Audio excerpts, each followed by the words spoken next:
Mga master, okay lang bang? Huwag niyong skip ang mga ads sa aking mga video kung okay lang mga master. Salamat sa solid na suporta po. Yon, what's up mga masters? Nandito na naman tayo sa panibagong araw, panibagong kabanata na naman ang pagsasama-samahan natin ngayon guys.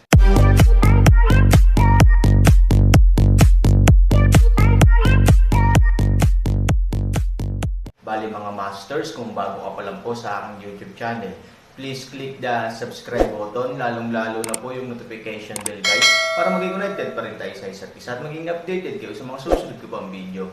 Bali mga masters, bago natin umpisahan ng kwento ay mag-shoutout po muna tayo para sa mga solid nating tagapakinig. Shoutout kay Robert Tolentino at shoutout kay Norlisa Sugat. Yun na nga mga masters, no? Bali hindi na ito patagalin. In 3, 2, 1, let's go! Wow, bang! Halos sabay na tumunog ang dalawang tunog. Ang malaking liwanag na alon ay direktang dumaan sa katawan ni Aaron at nagdulot ng mga pagsabog ng hanging nanginginig. Dumating din ang araw ng banal na liwanag bago mapuno ang siwang, at nagkaroon ng malakas na pagsabog. Nanginginig ang buong mundo sa dalawang magkasabay na panginginig na ito. Nanginginig din ang katawan ni Aaron, at nanginginig ang buong tao. Pagkatapos, tumayo siya ng tuwid sa kinauupuan, bahagyang nakabitin ang kanyang mga kamay, magaan at mababa ang kanyang ulo, at hindi masabi ng kanyang bibig kung ang dugo ay nagsuka ng ligaw na nahalo sa katawan na naging putik, o kung ito ay naging putik mismo. Sa oras na ito, wala man lang siyang anyo ng tao. Ito ay higit na katulad kung sino ang kumuha ng isang personal na balangkas ng kalansay, pagkatapos ay inilabas ito mula sa slurry at inilagay ito sa lupa. Sa natunaw na orbit, ang isang pares ng mga mata ay naka-embed pa rin dito. Gayunpaman, bagamat matigas pa rin ang mga mata, unti-unting kumukupas ang ningning.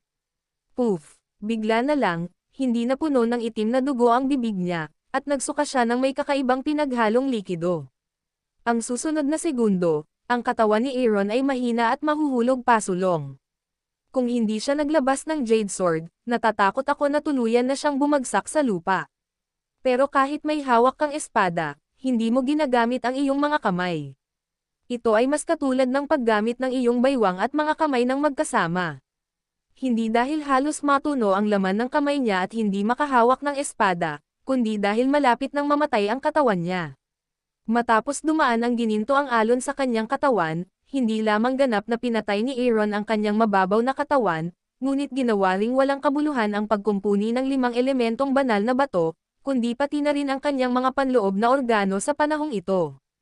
Oo, sa ilalim ng gayong epekto, ang kanyang mga panloob na organo ay ganap na nasugatan ng mataas na temperatura at nagsimulang matuno. Ang kakaibang likidong lumalabas sa bibig ay ang likidong nabuo pagkatapos nilang matuno. Naramdaman ni Han Sanchen ang kamatayan na kumakawi sa kanya at nakita niya sina Ivory at Han Nayan na nakangiti sa kanya. Hindi ko alam kung ayaw niya bago siya mamatay, ngunit nakita ko rin sina Ivory at Han Nayan sa langit. Itinaas niya ang ulo niyang bamulong.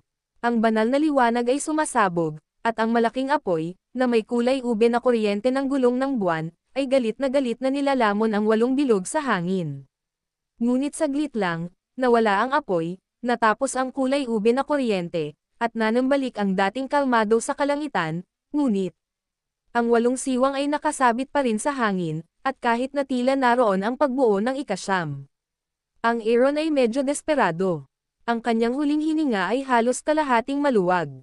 Ang kanyang buong katawan ay baluktot at umaasa lamang sa suporta ng Jade Sword. Isuko ang buong pag-atake ng depensa. Maaaring hindi naisip ni Aaron na kaya niyang tamaan ang araw ng 8 bilog sa isang shot, ngunit naniniwala rin siya na kaya niyang pumutok ng kahit ilan. Ngunit saan mo may isip ito? Ngayon ay tila ang kanilang sariling pag-atake ay parang pangkilati sa iba, habang ang kanilang pag-atake sa mga tao at sa kanilang sarili ay nagwawasak. Oo, ganap na mali ang pagkalkula ng Aaron.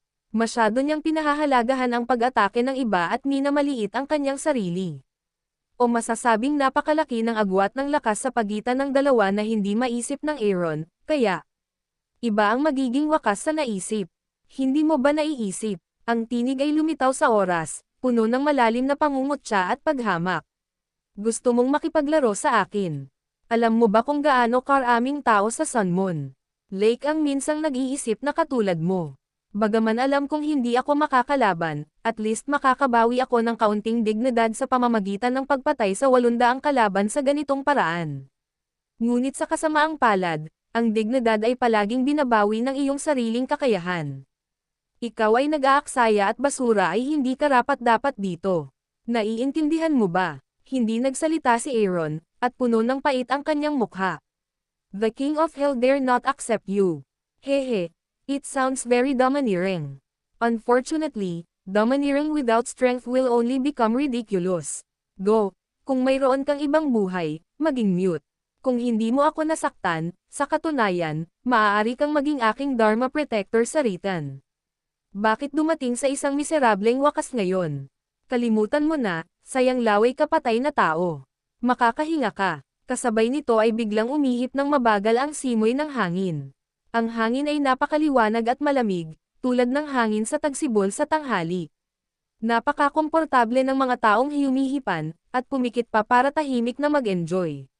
Ngunit para sa Aaron, ang hangin na ito ang talagang huling dayami na dumurog sa kanyang buhay. Sa isang putok, opisyal na nahulog sa lupa ang Aaron at hindi na nakahinga. Malamig na tumawa ang boses. Aalis na sana ako, pero biglang may narinig akong mali sa likod ko. Mga master, okay lang bang? Huwag niyong skip ang mga ads sa aking mga video kung okay lang mga master. Salamat sa solid na suporta po. Dada. Kakaibang tunog ang biglang tumunog sa likuran niya. Bagamat ang tunog ay napakabanayad, sa gayong kapaligiran kung saan walang ibang tao, kahit na ang tunog ng pagkalat ng pakpak ng isang lamok ay lalabas na napakalakas. Ang Aaron ay ganap na patay. Nakita niyang nawala ng hininga si Aaron gamit ang sarili niyang mga mata. Ano kaya ang tunog na iyon? Sa pag-iisip nito, medyo kakaiba siya. Tumingin siya sa likod, ngunit hindi niya maiwasang mataranta. Ang Aaron ay nakahiga pa rin doon, ngunit ito ay isang pool ng putik. Dahil babula ang putik at sumasabog. Sa pag-iisip nito, tila may naintindihan siya at gustong umalis. Dada. Isang mahinang ingay na naman ang tumunog, na para bang pinupukaw siya. Paglingon niya, normal pa rin ang lahat, na parang walang nangyari. Subalit, nang babalik na sana siya, bigla siyang parang may nahanap. Ang liwanag. Sa kanyang espasyo, bilang karagdagan sa itim at puti, bilang karagdagan sa kanyang sariling gininto ang liwanag, may iba pang mga ilaw sa sandaling ito. Ang berdeng tinte ay parang jade, at ito ay walang kapantay na berde kapag ito ay nakakalat.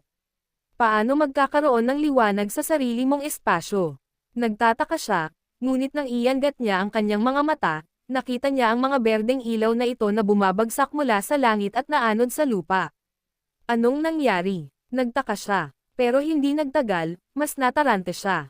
Ang lugar kung saan dumaong ang berdeng ilaw ay hindi sa ibang lugar, ngunit ang lugar kung saan naroon ang mga buto ni Aaron sa oras na ito. Ang berdeng ilaw ay bahagyang nagwisik dito, at pagkatapos ay nawala ang liwanag, na tila ganap na pinagsama sa mga buto ng Aaron. Ano ito? Ito ba ang kaluluwa ng Aaron? Ngunit ang kaluluwa ay bumangon lamang mula sa katawan, ngunit hindi ko nakita ang isang kaluluwa na bumabagsak mula sa langit. Kaya't ang sagot ay maaaring maalis. Ano ito sa lupa? Biglang, isang pool ng karne na putik na sumipsap ng liwanag nito ay nagsimulang muling bumalandra sa berdeng ilaw sa susunod na segundo. Kahit nasaan ang katawan, ito ay namumulaklak sa ganitong uri ng berdeng kinang. Kung titingnan mula sa malayo, para itong isang top grade na esmeralda na kumikinang sa araw. Pagtingin ko sa kanya, mas lalo akong napangiti. Obviously, hindi ko alam kung anong klaseng operasyon iyon. Sa gitna ng berdeng ilaw, biglang bumangon ang refleksyon mula sa liwanag. Maghawak ng mahabang tungkod at tingnan ang mundo. Buzz. Sa berdeng ilaw, may mga pagsabog ng gintong liwanag. Ilang sandali pa, nabasag nito ang mga tanikala ng berdeng liwanag at naaninag sa isa't isa. Sa kabaligtaran ng berdeng ilaw, ang gininto ang liwanag ay sumasalamin din sa isang figure.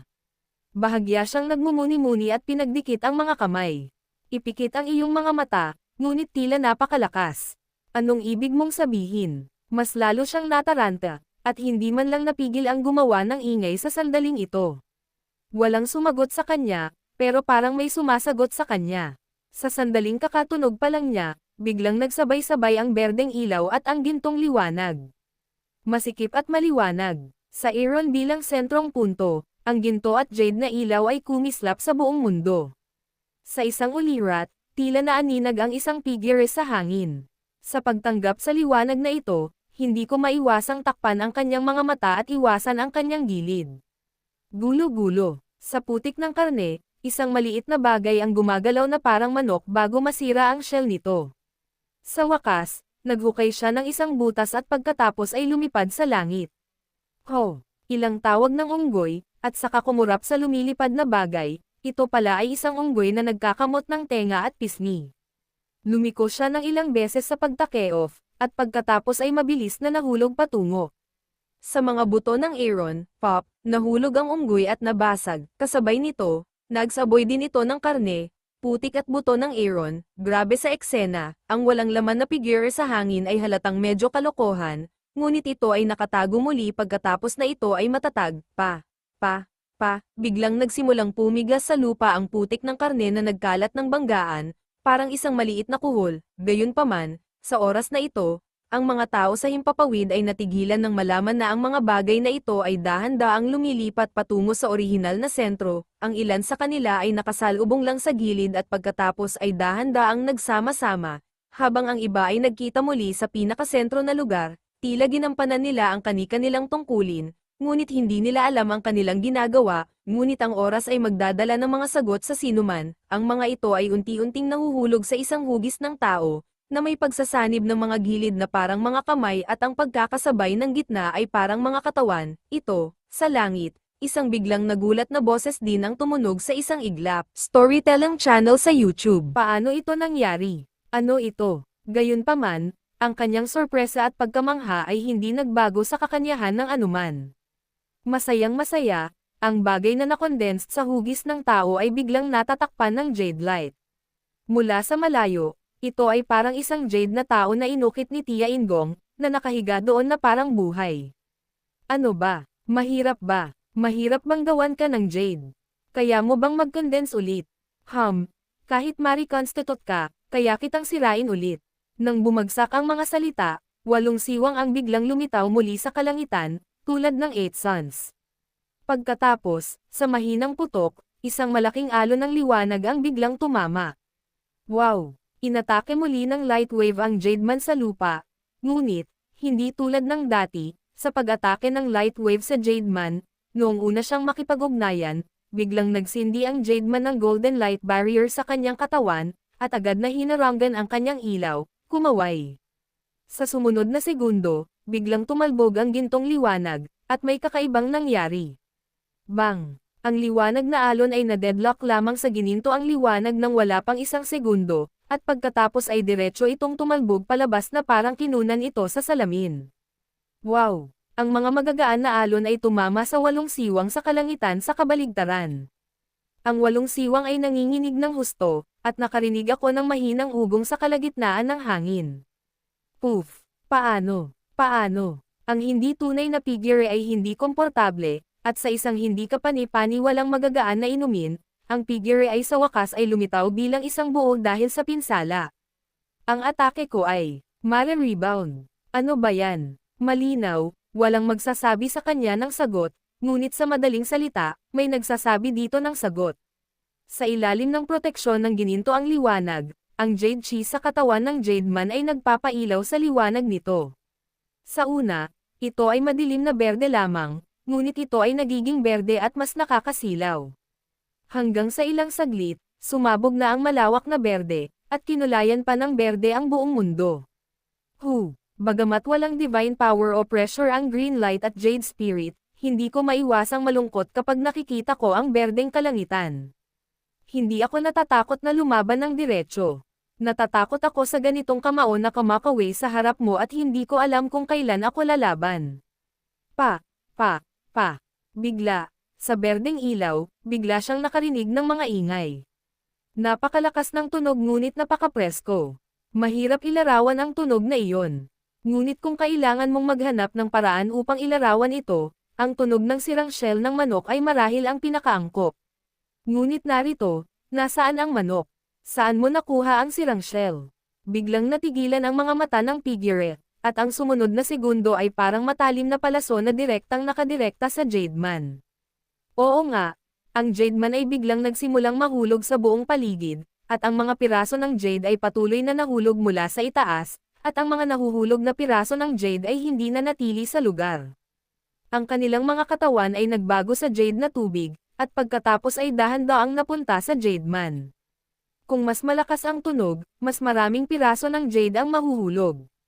Sa ilalim ng pakete ng liwanag ng Jade, unti-unti, umuusbong ang isang hugis ng tao. Hindi tao yan. Siya ay natatakpan ng mahabang berdeng buhok, matalas na bibig at pisngi ng unggoy. Unggoy. Natigilan ang lalaki na may bahagyang gulat na pagtataka. Si Jingying ay isang magaling na unggoy. Ano ba yan? At sa himpapawid, napapalibutan ito ng pagsabog ng berdeng gas. Nakabalot sila sa isa't isa, at parang may tinatago sa loob. Malaki ang ulo. Hindi niya alam na maraming taon nang walang ibang tao sa lugar na ito, kahit ang mga bagay ay hindi pa nakikita. Buti naman, hindi lamang mga tao ang dumarating, kundi pati na rin ang mga nakakatuwang bagay. Sa mga layer ng berdeng hangin, ang bagay na iyon ay lumalaki at humahaba, halos kasabay nito ay biglang ginalaw ng berdeng buhok na unggoy sa lupa ang kanyang mga daliri, kasunod ang kanyang mga daliri sa paa. Sa wakas, umupo na lang siya at muling tumayo. Ang berdeng ilaw sa langit ay tumayo din kasama niya at dahan-daang binuksan ang prelude, na inilalantad kung ano ang tinimpla at pinahahalagahan sa oras na ito. Ang mga figure sa hangin ay gumagalaw din sa parehong oras, at ibinuka ang kanilang mga bibig. Yun na nga mga masters, no? Bali panibagong kabanata na naman yung natapos natin ngayong gabi. Muli, maraming salamat po talaga sa walang sawang suporta po sa aking YouTube channel na talagang inaabangan nyo po ang bawat upload ko po. Bali mga masters, magkita-kita ulit po tayo bukas ng gabi at ngayon po ay magpapaalam po muna tayo. Bali mga masters, bye-bye!